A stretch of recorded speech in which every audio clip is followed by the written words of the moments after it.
Hello guys, once again it's Matt, and today we have another video. Thank you all the members of the Patreons. Make sure to subscribe and let's get into it, guys. So today we are talking a little bit about the F-15, but not really only the F-15, right? We can talk about any Sparrow launcher. It's a continuation of the video that I posted earlier today on how to basically fly with the Su-27, with the MiG-29, with superior aircraft in the sense of the R-27. You know, as you know, the R-27 it's a very good missile, a really good missile. It's not like the Sparrow is a bad missile, but I don't know. I just think that you should be flying differently with each of these aircraft, okay? And the first two matches, as you see, I'm trying to fly in the same way of the Su-27, but just to show that it has some limitations. The first one, I don't know if you noticed, but I'm firing this missile at 30 kilometers. You can fire at up to 45, but you barely will get kills at 45. At 30, it's a little bit easier, you know.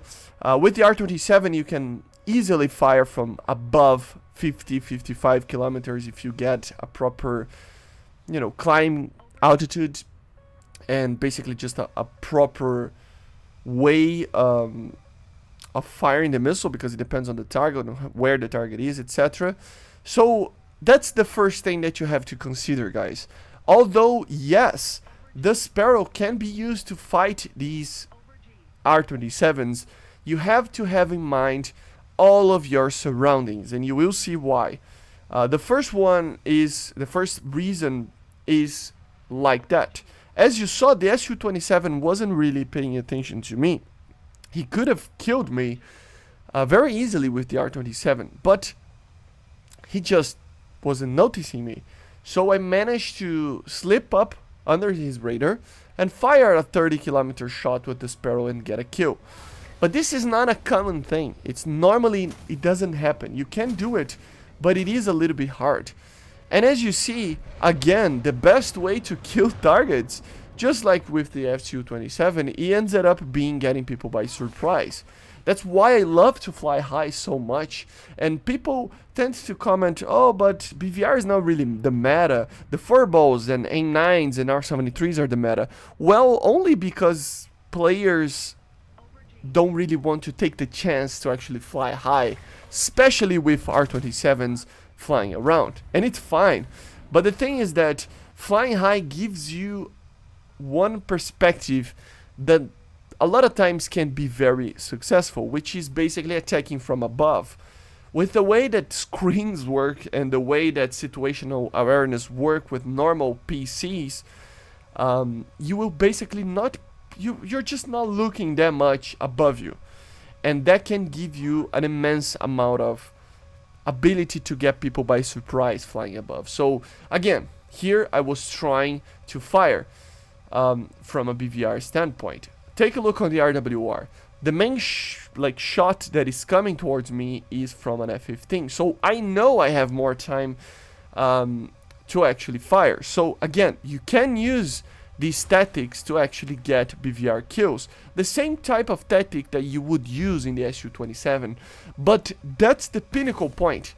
You have to be a lot more careful. So again, I fired the Sparrow and I noticed that I had a launch from a MiG-29 as well on the RWR. So I'm not only cranking to the left, but I'm actually switching to the left, to the right. As you see right there, the missile is passing right on my side. I actually managed to kill the Su-27, the MiG-29 on my RWR, and I was glad about it. And you will see right now why. I managed to decoy the Sparrow very heavily because it's been a while, but it feels like the chaff has been nerfed a little bit.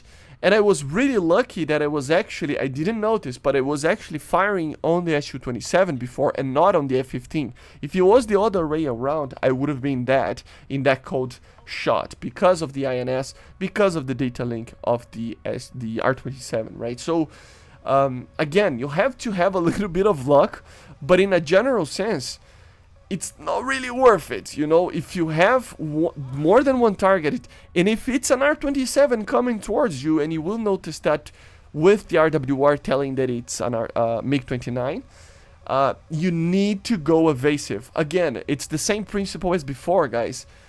Yes, you can do BVR, but with the Su-27, you can control everything with a lot more,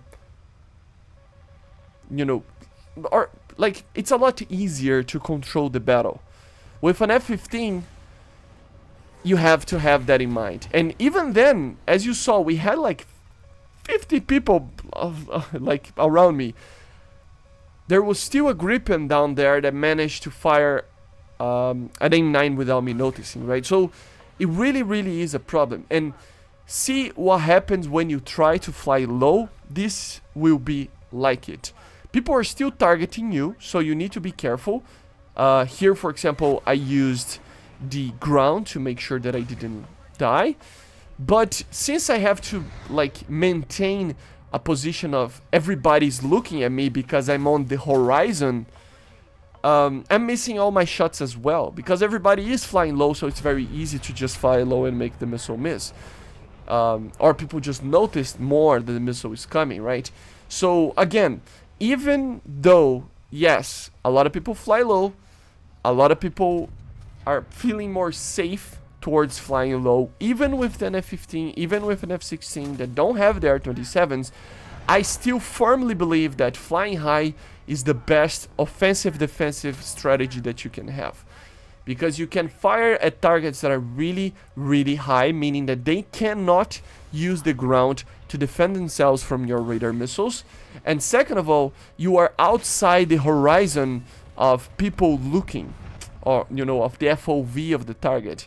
Again, people don't normally look up or downwards because of the way the games are, the way that the game is, the way that screens are, you know.